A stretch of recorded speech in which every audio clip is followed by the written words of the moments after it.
Javno komunalno preduzeće Parking servis obaveštava sve korisnike da je danas, 14. aprila, počela 15. sezona NS Bike sistema za iznajmljivanje bicikla.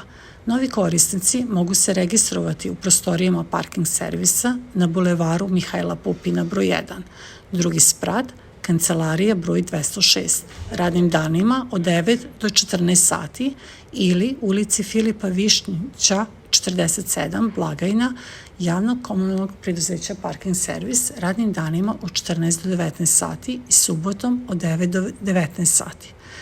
Registracija podrazumeva izradu korisničke kartice po ceni od 600 dinara, što omogućava iznajmljivanje bicikla po ceni od 30 dinara za sat vremena, odnosno 170 dinara za ceo dan.